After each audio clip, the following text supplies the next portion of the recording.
Alexander, how you doing? Very well, thanks, Jake. Yourself? Very well indeed, very well indeed. So look, you've got all you need for the new season. I can see you've got your helmets, you've got your Mahindra team top, and your Coral Eyewear, of course. How are you feeling about finally getting the new season underway? I guess it's been frustrating having to wait, hasn't it? Well, I mean, yeah, it's been a little bit frustrating, but to be honest, the fact that I've changed teams, it's giving us a little bit of extra time to prepare, do extra days in the simulator, get up to speed with all the systems.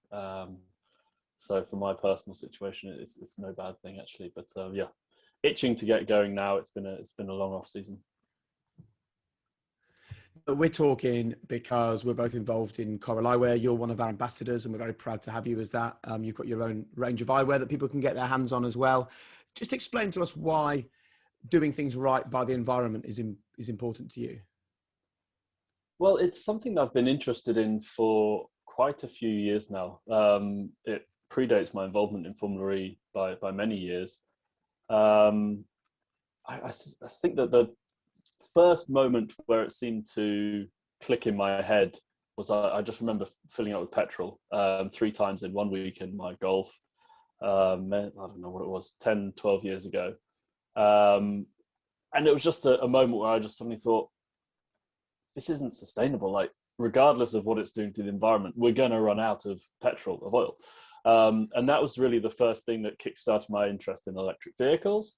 And from electric vehicles, you then think about how those vehicles are powered, where the electricity comes from, and then wider sustainability topics in general. And that has then, moved my interest onto, what I eat, what products I use in the house, what things are made of, whether they're recyclable or not. And so now being involved in Formula E, it's a wonderful situation where I'm able to sort of merge the two sides of my life, which were quite separate before, and be able to work with partners like Coral in Formula E, where we're driving forward to achieve the same goals, and be able to use my platform for that. It's a fantastic situation to be in. It's great. I mean, look, I love the fact that we're sitting here having a conversation, and I've got my sunglasses here. Not that there's much use for them at the moment. You're wearing your Corals as well. This was plastic in the ocean, plastic in landfill, and now we're making use of it. That's one thing you're doing. Obviously, Formula E, we all know, is really pushing the environmental credentials of motor racing, and we'll talk about that as well. But I'm really interested for people that are watching this thinking, Alexander talks about living a sustainable lifestyle as a racing driver, as a busy guy, as a dad, as a husband. What can I do to learn a bit from that? What are the things that you do in your daily life? What are your kind of non-negotiables when it comes to the environment that you stick to? Well, I think driving an electric car is a good step. They are expensive as an upfront cost, though. They're more expensive than their petrol diesel equivalents right now. They're getting cheaper. I think year by year, each generation, they're getting closer to parity. Simple recycling, cutting down on single-use plastics. I've got another partner called Non-Plastic Beach, which produces a lot of plastic-free houseware products, which are really simple alternatives to switch to. I mean, I consider what I eat. I cut down on my meat. I don't eat meat anymore. I sometimes eat fish, but I'm largely vegetarian. But these things, I think lifestyle changes, if you look at everything and try and do everything at once, it can seem, well, hang on a sec, that's a lot of things to suddenly incorporate. But what I found is over the last sort of 6-7 years, every few months, you're just made aware of something else.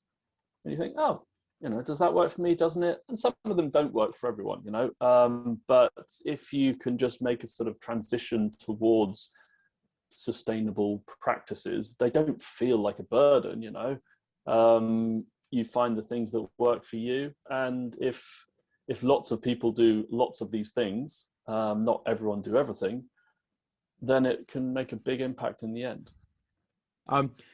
There are so many racing series around the world, and I know that Formula E, since launch, is carbon neutral. Is it important to you that we understand that it's not Formula E here and then road cars as a totally separate thing? You know, eventually you think we'll all be driving a sort of non-petrol, non-diesel car. So this is a look at the future for all of us, not just racing. Yes, I think Formula E is, I mean, it's super relevant to manufacturers at the moment.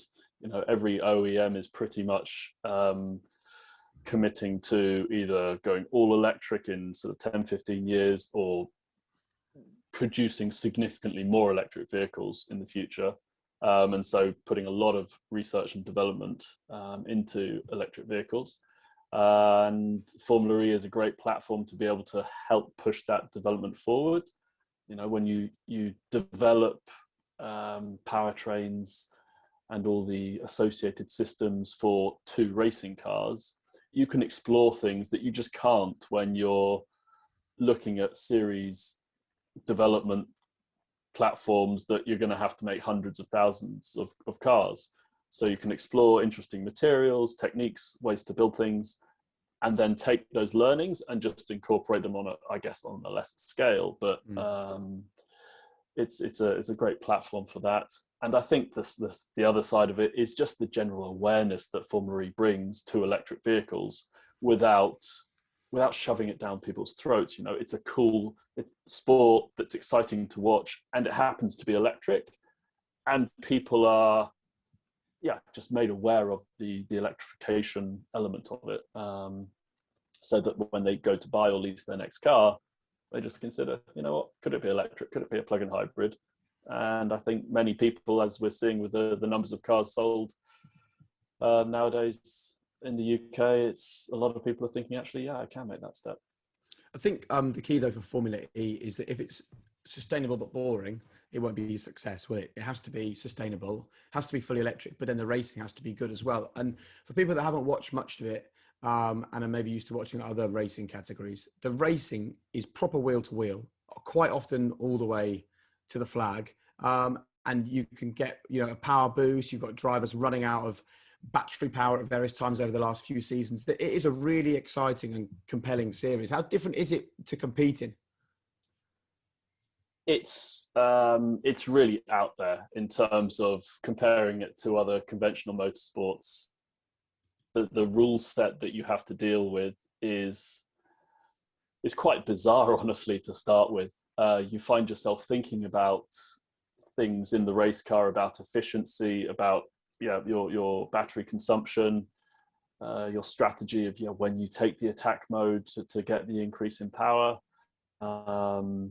and also just when to use your energy that you've got in the battery, because it's up to you. It's not there's nothing set out at the start of the race when you have to do it. So it's fascinating. As you say, it's a great championship just from a pure sporting aspect. If you do well in the championship to start with, the qualifying format is such that it becomes very difficult very quickly to repeat a good result. So it's quite often that the champions are towards the back of the grid at the next race. So there's lots of battling through the field, and the cars are quite robust as well, actually, which from a driver's point of view makes quite a big difference. You know that you can throw it down the inside, have a bit of argy-bargy, and probably get away with it. And you're not relying on the Formula One levels of downforce and technical,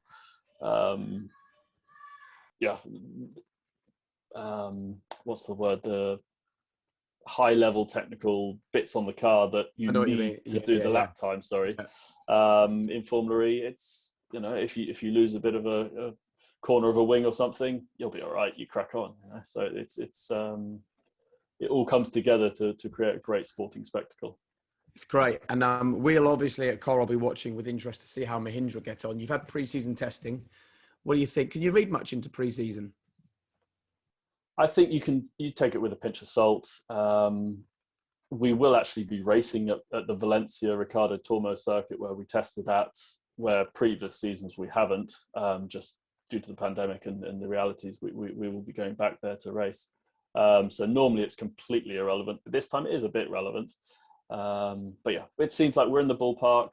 We're in the place which we want to be in terms of being able to. Looks like we should be able to race hard with everyone and be able to get some good results during the season at some points. So look, Alexander, you're sitting here talking to us wearing your Coral Eyewear. How many other drivers tend to race wearing eyewear?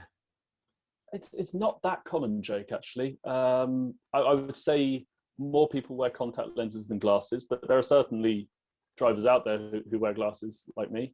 But no, I mean, with these glasses, they're super lightweight. The material, the conal material, is actually has a bit of give in it, so that when it's under my helmet, once it's warm, it sort of flexes around my head quite nicely. So it's pretty comfortable under the helmet.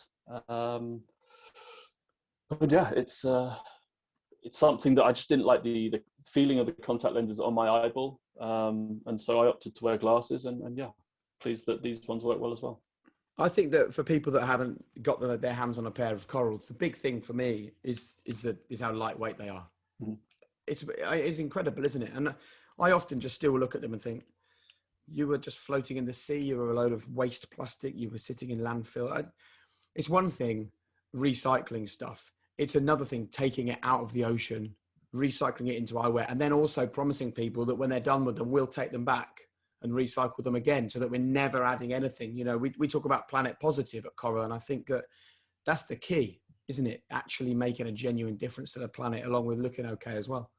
Absolutely. No, I think to have a product that's continuously recyclable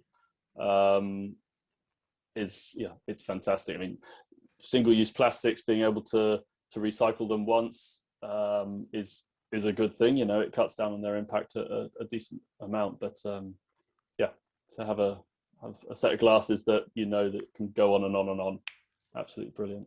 I look forward to seeing them on the podium at some point. Yes, me too. Me too. That's the plan this season, hopefully. Yeah.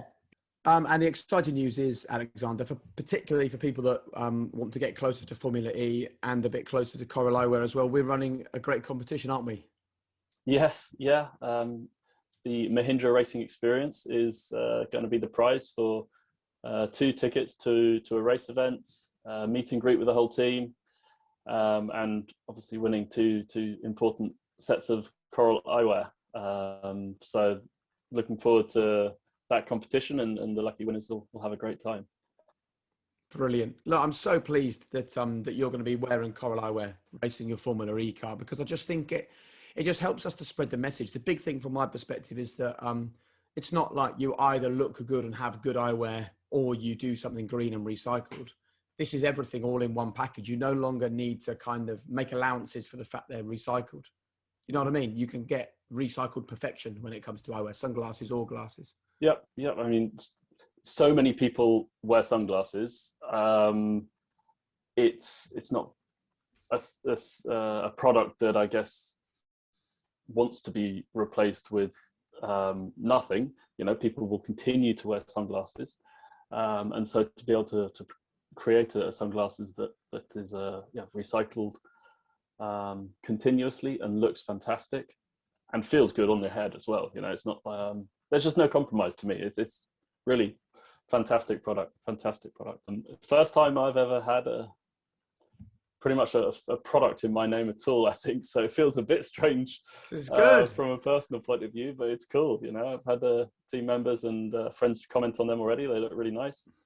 And yeah, it's just nice to be involved with Coral and to be spreading the word about a product that's doing good for the world. So brilliant. And look, from our perspective, we're so proud to have you as our ambassador, because we could go and just get a racing driver and say, look, you know, people know who you are, you race around the world, do you want to wear our eyewear? But for us, it was absolutely important that it was someone that genuinely needs eyewear to perform at the top level, but also actually cares about the environment, not willing to just say they care because they want to wear the nice eyewear that we produce. You know, you obviously have a real passion for it, and that is so important to us. Absolutely. Well, yeah, meeting George and the team, it's been nice to understand the whole process behind not just the glasses, but the packaging that the glasses come in, and the whole philosophy of the company. Yeah, absolutely brilliant. Out of interest, how did you get involved in Coral in the first place, Jake? I have a scholarship scheme with the UEA in Norwich, where I pay for young people that can't afford to go to university to do their degree course. And it was through that I met George, who was a UEA student at the time, and he put his studies on hold, and he founded Coral Eyewear with his dad, Calvin. And I just thought it was a brilliant concept. And I remember when we first discussed it, I went to London. I was in London for the day, and I'd been talking to George, and I just assumed that it was so simple and obvious.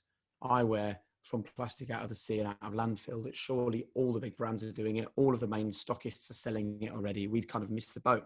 And so I was in West London and went around to quite a few opticians, and I said to all of them, can I see your green range? Can I see your sustainable eyewear? And I was met with blank looks everywhere.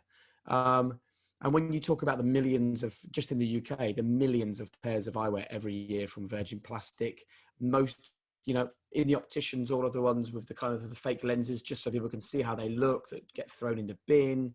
It's unsustainable. I think it's unacceptable. I think the eyewear industry needs to do so much more to protect the environment and protect the world that we live in, that I wanted to be part of it. And I think it's a brilliant story. And then the other key for me was, as soon as I saw the eyewear and I saw the quality of it, that's also key from my perspective. Probably the same as you. It's nice to know, made in a little artisan factory in Italy and all hand designed. It's proper, Absolutely. I think I find that actually quite astounding that in this day and age, with, I would say, general awareness of sustainability increasing a decent amount on sort of 10 years ago, that there wasn't a single sustainable set of eyewear already. But anyway, absolute kudos to the Coral team and you for getting things started. And yeah, I can see a shift in eyewear happening now. It's nice. Good. Well, you will drive it forwards for us, as you will drive your Mahindra car to some great results, I've no doubt, over the season. We will watch on with interest, and as soon as coronavirus allows, we'll come and cheer you on at a racetrack as well. Really looking forward to it. Thanks very much, Jake.